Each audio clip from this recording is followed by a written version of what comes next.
Hello dear students of class 11th।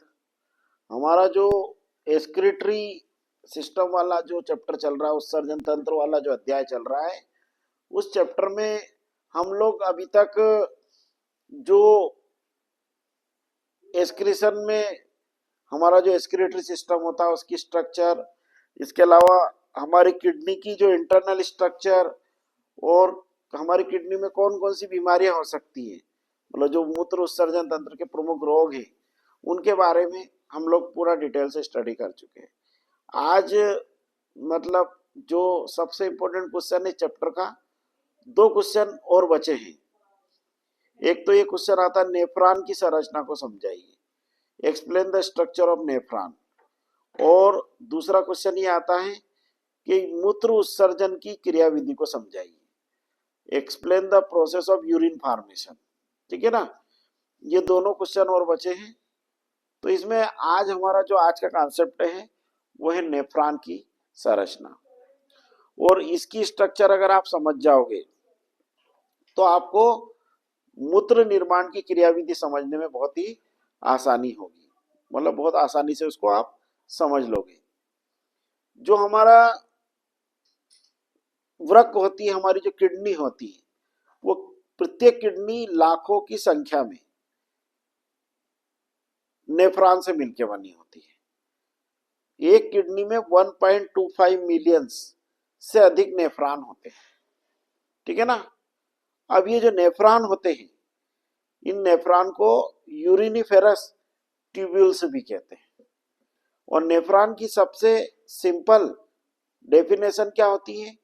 वृक्क की संरचनात्मक और कार्यात्मक इकाई को नेफ्रॉन कहते हैं। The structural and functional unit of kidney is known as nephron और यूरिनिफेरस ट्यूब्यूल्स। जो नेफ्रॉन होते हैं वो नेफ्रॉन किडनी के अंदर पाए जाते हैं, और जो नेफ्रॉन का जो मेन फंक्शन होता है वो होता है यूरिन का फॉर्मेशन करना, मतलब मूत्र का निर्माण करना। जो नेफ्रॉन होता है वो एक कोइल्ड स्ट्रक्चर होती है, मतलब एक कुंडलित संरचना है। ठीक है ना। और एक इसकी स्ट्रक्चर में बहुत सारे पार्ट होते हैं, मतलब एक नेफ्रॉन के अंदर बहुत सारे पार्ट होते हैं, उनसे मिलकर नेफ्रॉन बना होता है। और इन्हीं में फॉर्मेशन होता है तीन प्रोसेस के द्वारा। एक होता है आपका अति सूक्ष्म छनन, जिसको हम लोग अंग्रेजी में ग्लोमेरुलर अल्ट्राफिल्ट्रेशन कहते हैं। एक होता है आपका पुनः अवशोषण, जिसको हम लोग ट्यूबुलर रीअब्जॉर्प्शन भी कहते हैं इंग्लिश में। और तीसरा होता है स्त्रावण, जिसको अंग्रेजी में हम लोग ट्यूबुलर सिक्रेशन कहते हैं। इन तीनों प्रोसेस के द्वारा हमारी बॉडी के अंदर 24/7, मतलब 24 घंटे 7 दिन हमारी बॉडी के अंदर यूरिन बनता रहता है। और वो यूरिन वहां से नेफ्रॉन से किडनी, जो सारे नेफ्रॉन होते हैं, उन नेफ्रॉन की जो सिक्रेटरी डक्ट होती है वो रीनल पेल्विस में खुलती है, और रीनल पेल्विस की ओपनिंग में ही आपका यूरेटर होता है, जिसको बोलते हैं हम लोग मूत्र नलिका। वहां से यूरेटर से वो जो यूरिन होता है वो आपके यूरिनरी ब्लैडर में इकट्ठा हो जाता है। और यूरिनरी ब्लैडर की जो वाल रहती है उसमें स्फिंक्टर मसल्स होती है, और स्फिंक्टर मसल्स जो रहती है वो इनवॉलेंट्री मसल्स होती है, अनैच्छिक पेशियां होती है। और उन इनवॉलेंट्री जो स्फिंक्टर मसल्स हैं उनमें कॉन्ट्रैक्शन होता है, और वो जो यूरिन होता है वो हमारी बॉडी से वाया यूरिथ्रा, मतलब मूत्र मार्ग के द्वारा शरीर से बाहर उत्सर्जित कर दिया जाता है। तो ये हमारे अंदर इस टाइप से नेफ्रॉन काम करते हैं। ठीक है ना। तो सबसे पहले हम लोग आज नेफ्रॉन की स्ट्रक्चर को समझते हैं, और फिर इसमें हम लोग समझेंगे कि कैसे यूरिन का फॉर्मेशन या मूत्र का निर्माण होता है। ठीक है ना। तो सबसे पहले आप लोग ध्यान समझें नेफ्रॉन की स्ट्रक्चर। पहले तो आपको सारे पार्ट हम बता देते हैं। सबसे ये जो आपको कप जैसी स्ट्रक्चर दिख रही है, इस कप जैसी स्ट्रक्चर को हम लोग बोमेन्स कैप्सूल कहते हैं। इस बोमेन कैप्सूल को मालपीजियन कैप्सूल भी कहते हैं। ठीक है ना, बहुत सारी किताबों में मालपीजियन कैप्सूल भी लिखा रहता है। फिर ये बोमेन कैप्सूल जो है ये आगे जाकर ऐसी कोइल्ड ट्यूब में एंड होता है। इस कोइल्ड ट्यूब जो रहती है इसका जो सबसे पहला भाग जो रहता है उसको बोलते हैं हम लोग प्रोक्सिमल कन्वोल्यूटेड ट्यूब्यूल, शॉर्टकट में पीसीटी कहते हैं, और इसका हिंदी हो जाएगा अग्रस्त कुंडलित नलिका। फिर ये जो प्रोक्सिमल कन्वोल्यूटेड ट्यूब्यूल होती है इस टाइप से ये कोइल्ड होती है और ये नीचे की ओर जाती है। तो ये नीचे की ओर जब जाती है तो ये डिसेंडिंग लिम्ब बनाती है। कौन सी लिम्ब बनाती है? डिसेंडिंग लिम्ब, ठीक है ना। फिर ये इस टाइप से कोइल्ड होके फिर वापस ऊपर की ओर मुड़ जाती है। तो जब ये ऊपर की ओर मुड़ जाती है तो इनको असेंडिंग लिम्ब कहते हैं। तो ये डिसेंडिंग लिम्ब और असेंडिंग लिम्ब एक स्ट्रक्चर का फॉर्मेशन करती है जो अंग्रेजी के लेटर यू जैसी रहती है। इस स्ट्रक्चर को हम लोग लूप ऑफ हेनले कहते हैं। इस स्ट्रक्चर का नाम क्या होता है? लूप ऑफ हेनले, ठीक है ना। फिर आगे जाकर ये डिसेंडिंग लिम्ब जो रहते हैं ये फिर कोइल्ड हो जाती है और ये डिस्टल कन्वोल्यूटेड ट्यूब्यूल का या दूरस्थ कुंडलित नलिका का फॉर्मेशन करती है। फिर ये डिस्टल कन्वोल्यूटेड ट्यूब्यूल जो रहती है ये आपकी कलेक्टिंग डक्ट में एंड होती है और कलेक्टिंग डक्ट जो रहती है वो कलेक्टिंग डक्ट आपकी, मैंने आपको बताया था, सिक्रेटरी ट्यूब्यूल्स के द्वारा किडनी के यूरेटर, किडनी से जो यूरेटर निकलता है उस यूरेटर में ओपन होती है, ठीक है ना। तो एक तो बोमेन कैप्सूल हो गया, पीसीटी हो गया, descending limb, Henle loop, ascending limb, distal convoluted tubule और कलेक्टिंग डक्ट, ये इंपॉर्टेंट पार्ट होते हैं नेफ्रॉन के। नेफ्रॉन के अंदर ये जो बोमेन कैप्सूल वाला पार्ट रहता है इसके अंदर एक बहुत ही इंपॉर्टेंट स्ट्रक्चर पाई जाती है। जनरली स्टूडेंट उसको नेफ्रॉन का ही भाग समझते हैं। तो मैं आपको एक चीज क्लियर कर देता हूं कि ये नेफ्रॉन का भाग नहीं है, इवन दो वो नेफ्रॉन के अंदर है, बोमेन कैप्सूल के अंदर, but it is not a part of nephron. ये नेफ्रॉन का भाग नहीं है। इस स्ट्रक्चर को हम लोग ग्लोमेरुलस कहते हैं।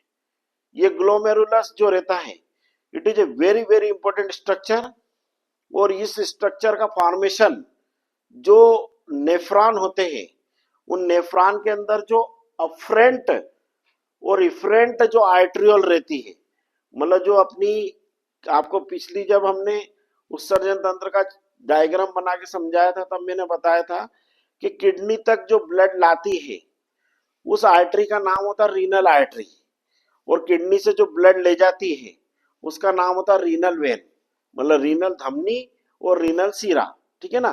तो रीनल आर्टरी जो रहती है वो रीनल आर्टरी से बहुत सारी फाइन ब्रांचेस निकलती है। उन ब्रांचेस को हम लोग बोलते हैं अफरेंट आर्टरियोल और एक होती इफरेंट आर्टरियोल।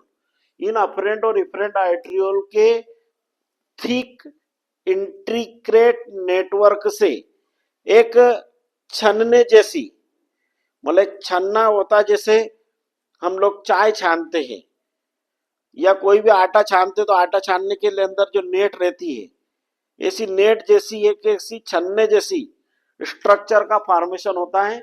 इस स्ट्रक्चर को ग्लोमेरुलस कहते हैं और ये ग्लोमेरुलस को हम लोग डायलिसिस का बेग कहते हैं। मतलब डायलिसिस का मतलब होता है बड़ी चीज में से, मतलब बड़ी जो चीजें रहती, बड़े बड़े जो सॉल्यूट रहते हैं उनमें से छोटी चीज को फिल्टर आउट करना, मतलब बड़े मॉलिक्यूल में से जो स्मॉल फाइन पार्टिकल्स हैं उनको बाहर की ओर निकालने की जो प्रोसेस होती है उसको डायलिसिस कहते हैं। और इस डायलिसिस करने के कारण इस ग्लोमेरुलस को डायलिसिस का थैला कहते हैं, डायलिसिस बेग कहते हैं। और यहीं पे जो आपका यूरिन फॉर्मेशन होता है, जैसे मैंने अभी आपको थोड़ी देर पहले बताया था कि यूरिन का जो फॉर्मेशन होता है it is a very complicated process, है ना, मतलब ये जटिल प्रक्रिया है और प्योरली हार्मोन्स के द्वारा रेगुलेट होने वाली प्रक्रिया है, मतलब हार्मोन्स के द्वारा नियंत्रित होने वाली प्रक्रिया है ये यूरिन का फॉर्मेशन। तो जो हमारा यूरिन का जो निर्माण होता है वो इसी नेफ्रॉन में होता है। और इसी नेफ्रॉन में ये नेफ्रॉन के इस बोमेन कैप्सूल वाले भाग में ये ग्लोमेरुलस रहता है।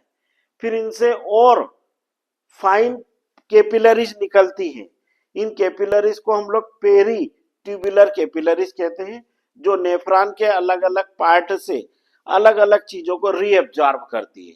जब ये नेफ्रॉन में रीएब्जॉर्प्शन या पुनः अवशोषण की प्रक्रिया होती है तो हमारे बॉडी के जो इंपॉर्टेंट यूजफुल सब्सटेंसेस रहते हैं, उन यूजफुल सब्सटेंसेस को नेफ्रॉन की जो वाल रहती है वो एब्जॉर्ब करके वापस हमारे ब्लड में उनको रिसर्कुलेट कर देती है। तो ये पूरा नेफ्रॉन जो रहता है, ये nephron lies in A close integrate network of this fine capillaries, मतलब ये महीन केशिकाओं के एक जाल से घिरा हुआ रहता है नेफ्रॉन। ठीक है ना। तो जैसे मैंने अभी आपको कहा कि बच्चे क्या समझते हैं, स्टूडेंट क्या समझता है कि ग्लोमेरुलस चूंकि इसमें नेफ्रॉन के अंदर ही है, तो वो ये क्या समझता कि ये ग्लोमेरुलस भी नेफ्रॉन की स्ट्रक्चर का भाग है। तो फॉर काइंड योर इंफॉर्मेशन अभी मैंने आपको बता दिया कि ये नेफ्रॉन की स्ट्रक्चर का भाग नहीं है, it is not a part of nephron. ठीक है ना। नेफ्रॉन के बोमेन कैप्सूल के अंदर पाए जाने वाली एक थिन, मतलब जो आर्ट्रियोल या थिन जो कैपिलरीज रहती हैं, उनका एक नेटवर्क है, और वो क्या काम करता है, ब्लड को फिल्टर करता है यहाँ पे इस बोमेन कैप्सूल के अंदर। तो यहाँ पर सबसे पहली जो यूरिन फॉर्मेशन के अंदर मैं बार बार कह रहा हूँ आपको 3 प्रोसेस होती है, उनमें से जो सबसे पहली और सबसे इंपॉर्टेंट प्रोसेस होती है जिसको हम लोग ग्लोमेरुलर अल्ट्राफिल्ट्रेशन या ग्लोमेरुलर अति सूक्ष्म छनन कहते हैं, वो प्रोसेस इस बोमेन कैप्सूल में ही होती है। और उस प्रोसेस को कंप्लीट करने में ग्लोमेरुलस का बहुत इंपॉर्टेंट रोल होता है। यहाँ पे एक नेट इफेक्टिव फिल्ट्रेशन प्रेशर रखता है +25 mmHg का। उस 25 mmHg के नेट इफेक्टिव फिल्ट्रेशन प्रेशर से ब्लड जो रहता है जहां से फिल्टर होके आ जाता है। जो ब्लड जो जहाँ पे लाया हुआ है वो ब्लड रहता है, उस ब्लड में वेस्ट सब्सटेंसेस के साथ साथ जो आपका यूजफुल सब्सटेंसेस भी रहते हैं। तो यूजफुल के जो बड़े बड़े मॉलिक्यूल रहते हैं वो तो नहीं रह जाते, पर जो वाटर के साथ जो वाटर जहाँ ब्लड का जो वाटर ब्लड से जो वाटर फिल्टर होके आएगा जहाँ पे, उसमें urea, ammonia, uric acid, creatine, creatinine, बहुत सारे साल्ट जैसे sodium ion, chloride ion, potassium ion, ठीक है ना। इसके अलावा ग्लूकोज, एमिनो एसिड्स, है ना, ये सारे, और वाटर, ये सारी चीजें यहाँ पे फिल्टर होके आती है। क्योंकि ये फिल्ट्रेशन की प्रोसेस कहाँ से हुई, ग्लोमेरुलस से, तो इस प्रोसेस का नाम पड़ गया ग्लोमेरुलर अल्ट्राफिल्ट्रेशन। और जो जहाँ पे इस बोमेन कैप्सूल में जो फिल्टर आया वो ग्लोमेरुलस से होके आया, तो उसको ग्लोमेरुलर फिल्ट्रेट कहते हैं। उस ग्लोमेरुलर फिल्ट्रेट में वेस्ट के साथ साथ बहुत सारे यूजफुल सब्सटेंसेस भी रहते हैं। अगर वो useful substances as it is हमारे यूरिन के द्वारा निकल जाएंगे तो our body will suffer from the deficiency of such important nutrient और मिनरल आयंस। हमारा शरीर के अंदर इन पोषक तत्वों की और खनिज लवणों की कमी हो सकती है, जिसके कारण से हमें बहुत सारे मेटाबॉलिक डिसऑर्डर्स हो सकते हैं, इवन पैरालिसिस भी हो सकता है, कार्डियक अरेस्ट भी हो सकता है। ठीक है ना। हमारा जो नर्व इंपल कंडक्शन की जो प्रोसेस है वो भी ब्लॉक हो सकती है, वो भी रुक सकती है। मतलब हमारी बॉडी के अंदर पूरा हमारा जो सिस्टम है पूरा वो न्यू मान के चला डिस्टर्ब हो जाएगा। सो वो प्रोसेस ना हो इसके लिए जो PCT, descending limb, ascending limb और लूप ऑफ हेनले, इनकी जो वाल रहती है वो वाल परमिएबल रहती है for these electrolytes, specially sodium ion and chloride ion, है ना, इनका रीअब्जॉर्प्शन कर लेती है। जो अमीनो एसिड्स होते हैं वो एब्जॉर्ब हो जाते हैं, ग्लूकोज के मॉलिक्यूल रीअब्जॉर्ब हो जाते हैं अलॉन्ग विथ वाटर। जब ये वाटर के साथ रीअब्जॉर्ब हो जाते हैं तो यहाँ से जहां तक जब ये प्रोसेस होती है आपकी PCT, descending limb, ascending limb और लूप ऑफ हेनले में, तो इस प्रोसेस में चूंकि एक बार तो जहां पे हो ही चुका था उनका एब्जॉर्प्शन, एक बार डबल से हो रहा है, इसीलिए इस प्रोसेस को बोलते हैं हम लोग ट्यूबुलर रीअब्जॉर्प्शन। और ये काय के द्वारा हो रहा है? By the wall of tubes of nephron, nephron की ट्यूब के द्वारा पुनः अवशोषण की क्रिया हो रही है, इसलिए इसको ट्यूबुलर रीअब्जॉर्प्शन कहते हैं। और इसमें किस किस का रीअब्जॉर्प्शन होता है? सोडियम आयन का, क्लोराइड आयन का, वाटर का, अमीनो एसिड्स का, ग्लूकोज का। ये जो हमारे बॉडी के लिए बहुत ही इंपॉर्टेंट यूजफुल न्यूट्रिएंट या मिनरल्स होते हैं, वो हमारे लिए, हमारे बॉडी के लिए लाइफ सेविंग है, उनका रीअब्जॉर्प्शन होता है। और इस रीअब्जॉर्प्शन में आपके एड्रिनल ग्लैंड के एड्रिनल कार्टेक्स से निकलने वाला हार्मोन मिनरलोकोर्टिकोइड बहुत इंपॉर्टेंट रोल प्ले करता है, स्पेशली सोडियम आयन और क्लोराइड आयन के रीअब्जॉर्प्शन में। वो पोटेशियम आयन के एक्सक्रीशन को बढ़ाता है और सोडियम आयन और क्लोराइड आयन के रीअब्जॉर्प्शन को इंक्रीज करता है और पोटेशियम आयन के एक्सक्रीशन को, मतलब जो मान के उसको बढ़ाता है, और इनको उनका एक्सक्रीशन डिक्रीज करता है और इसका एक्सक्रीशन इंक्रीज करता है पोटेशियम आयन का। इसके अलावा जो डीसीटी रहती है, इसकी वाल जो रहती है डिस्टल कन्वोल्यूटेड ट्यूब्यूल की वाल, जहां पर पिट्यूटरी ग्लैंड से निकलने वाला हार्मोन आपका एडीएच हार्मोन, जिसको हम लोग वेसोप्रेसिन भी कहते हैं, वो वेसोप्रेसिन हार्मोन वाटर का रीअब्जॉर्प्शन करता है। अगर वाटर का रीअब्जॉर्प्शन नहीं होगा हमारी बॉडी में तो हमारी बॉडी के अंदर वाटर की डेफिशिएंसी हो जाएगी और हमारी बॉडी के अंदर एक बीमारी हो जाएगी जिसको हम लोग डायबिटीज इंसिपिडस कहते हैं, ठीक है ना। और इस बीमारी को हम लोग पोलीयूरिया भी रिकॉग्नाइज कर सकते हैं, ठीक है ना।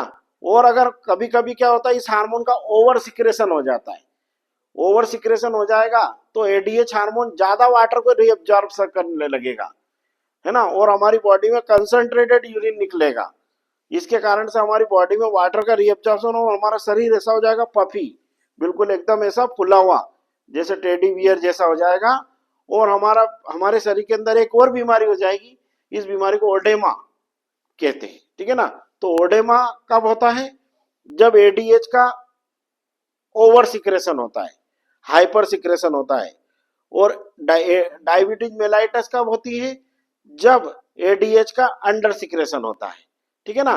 और अंडर सिक्रेशन होने से हमारी बॉडी के अंदर जो होता है, मतलब पोलीयूरिया, बार बार आपको यूरिन आएगी, और इस बीमारी को डायबिटीज इंसिपिडस कहते हैं। और अगर इसका ज्यादा हार्मोन निकल गया तो ज्यादा वाटर एब्जॉर्ब करेगा, तो वाटर हमारी बॉडी के अंदर स्टोर होगा, तो हमारी बॉडी फूल जाएगी। इस बीमारी को हम लोग ओडेमा कहते हैं। तो ये डिस्टल कन्वोल्यूटेड ट्यूब्यूल की जो वाल रहती है, इसमें यहाँ पर एडीएच हार्मोन एक्शन करता है और वो यूरिन में जो हमारा वाटर निकल रहा है उस वाटर का रेगुलेटेड वे में अब्जॉर्प्शन रीअब्जॉर्प्शन कराता है। मिनरलोकोर्टिकाइड किसका करवाएगा? सोडियम आयन और क्लोराइड आयन का। और एडीएच हार्मोन किसका करेगा? वाटर का। और यहीं पे एक हार्मोन और भी निकलता, पेराथ हार्मोन, बहुत लिटिल अमाउंट में कैल्शियम के रीअब्जॉर्प्शन को हेल्प करता है, ठीक है ना। तो इतने सारे हार्मोन हमारी बॉडी के अंदर यूरिन फॉर्मेशन की प्रोसेस में बहुत इंपॉर्टेंट रोल प्ले करते हैं। यहां तक आते आते डिस्टल कन्वोल्यूटेड ट्यूब्यूल तक आते आते यूरिन में केवल और केवल अब वेस्ट चीजें बचती है। वेस्ट चीजें कौन कौन सी? यूरिया, क्योंकि हम लोग बेसिकली यूरियोटेलिक एनिमल है, तो हमारा चीप एक्सक्रीटरी प्रोडक्ट क्या है? Urea. Ammonia, uric acid, creatine, creatinine, drugs, urinide, urochrome.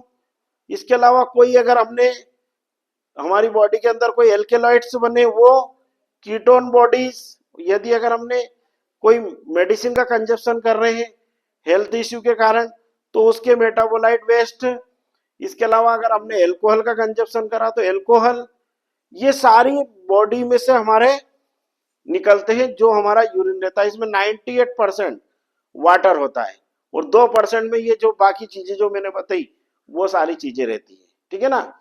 इसीलिए यूरिन को हमारी बॉडी के टेस्ट का एक बहुत बड़ा पैरामीटर मानते हैं डॉक्टर्स। जब भी हमें कोई हेल्थ इश्यू आते हैं तो सबसे पहले डॉक्टर हमारी यूरिन की और ब्लड की टेस्ट करवाते हैं। यदि आपके यूरिन में जो एक स्टैंडर्ड लेवल है यूरिया का, यूरिक एसिड का, क्रिएटिन का, क्रिएटिनाइन का, अमोनिया का, ड्रग्स का, एल्केलाइट्स का, ये अगर एक स्टैंडर्ड पैरामीटर से ज्यादा पाए जाते, it is showing malfunctioning of our kidney. ये हमारी किडनी की सही कार्य नहीं करने की प्रणाली को शो करता है। और वो हमारी बॉडी के अंदर कब होती है? जब हमारी बॉडी में कोई इन्फेक्शन हो जाता है, या हम लोग कोई किसी एक्यूट या क्रोनिक डिजीज से सफरिंग होते हैं, मतलब हम बीमार हुए होते हैं, ऐसी कंडीशन में हमारी बॉडी के अंदर ये हमारा जो यूरिन का कंपोजिशन है ये भी डिस्टर्ब हो जाता है। ठीक है ना? तो ये जो यहाँ पे जब प्रोसेस होगी कि जब पूरे यूरिन में से जो यूरिन बन के आया था यहाँ पे, उसमें से सारी यूजफुल चीजें अब एब्जॉर्ब कर ली गई है, अब टोटल वेस्ट चीजें बची हैं उन वेस्ट चीजों को कलेक्टिंग डक्ट इकट्ठा कर लेती है, और वो कलेक्टिंग डक्ट सिक्रेटरी डक्ट के द्वारा यूरेटर में डाल देती है। यूरेटर से वो यूरिन रिस कर, मतलब बिल्कुल स्लोली यूरिनरी ब्लैडर में इकट्ठा हो जाता है। जब यूरिनरी ब्लैडर हमारा यूरिन से कंप्लीटली भर जाता है तो उसके वाल में स्फिंक्टर मसल्स होती है, जैसा मैंने अभी आपको कहा था, और वो इनवॉलेंटरी मसल्स होती है, अनैच्छिक पेशियां होती है। They are not under our will control, वो हमारी इच्छा के अधीन नहीं है, और हमारे यूरिन हमारी बॉडी से फोर्सफुली बाहर आ जाता है और वाया यूरिनोजेनाइटल अपर्चर या यूरिथ्रा के द्वारा, मूत्र जनन छिद्र या यूरिथ्रा के द्वारा हमारे शरीर से बाहर कर दिया जाता है। तो ये नेफ्रॉन की स्ट्रक्चर प्लस इस नेफ्रॉन के अंदर किस टाइप से यूरिन का फॉर्मेशन होता है, वो आपके 2 क्वेश्चन 2 इन क्वेश्चन 1 क्वेश्चन का एक ही आंसर है।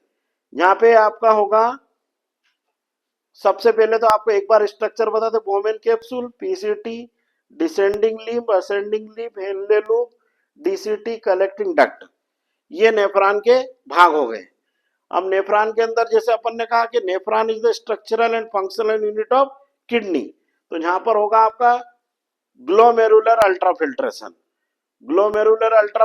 होगा, और वो जो फिल्ट्रेट है जिसको नेफ्रिक फिल्ट्रेट या ग्लोमेरुलर फिल्ट्रेट कहते हैं, वो बोमेन्स कैप्सूल में आ जाएगा। बोमेन कैप्सूल को हम लोग मालपीजियन बॉडी भी कहते हैं, ठीक है ना, या मालपीजियन कैप्सूल भी कहते हैं। फिर ये जो ग्लोमेरुलर फिल्ट्रेट है ये पीसीटी और डीसीटी से होता हुआ कलेक्टिंग डक्ट में जाएगा।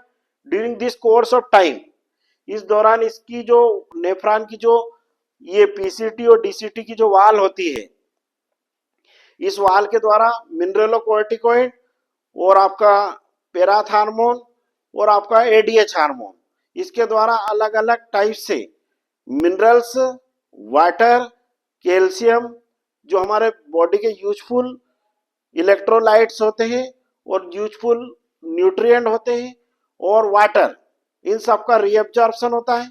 क्योंकि वापस एक बार तो जहां हो चुका है, डबल से हो रहा है, इसलिए इसको ट्यूबुलर रीअब्जॉर्प्शन कहते हैं, ट्यूबुलर पुनः अवशोषण कहते हैं।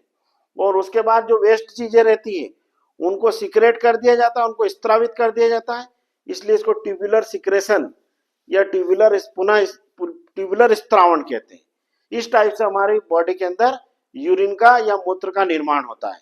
और यूरिन का फॉर्मेशन जो है एक कॉम्प्लिकेटेड प्रोसेस है, इसमें 3 इंपॉर्टेंट प्रोसेस इन्वॉल्व हुई, ग्लोमेरुलर अल्ट्राफिल्ट्रेशन, ट्यूबुलर रीअब्जॉर्प्शन और ट्यूबुलर सिक्रेशन। हिंदी में ग्लोमेरुलर अति सूक्ष्म छनन, पुनः अवशोषण और पुनः अवशोषण के बाद स्त्रावण, ये 3 प्रोसेस होती है। और इन तीनों प्रोसेस में 3 हार्मोन की बहुत इंपॉर्टेंट भूमिका रहती है, जो 3 अलग अलग ग्लैंड के द्वारा हमारी बॉडी में रिलीज होते हैं। एक तो आपका कौन सा हार्मोन हो गया, एक आपका हो गया मिनरलोकोर्टिकोइड या एल्डोस्टेरॉन हार्मोन, दूसरा हार्मोन हो गया आपका पेराथ हार्मोन, और तीसरा हो गया आपका एडीएच या वेसोप्रेसिन। इनमें से मिनरलोकोर्टिकोइड या एल्डोस्टेरॉन जो हार्मोन है इसका सिक्रेशन करती है आपकी एड्रिनल ग्लैंड, उसका कार्टेक्स वाला भाग।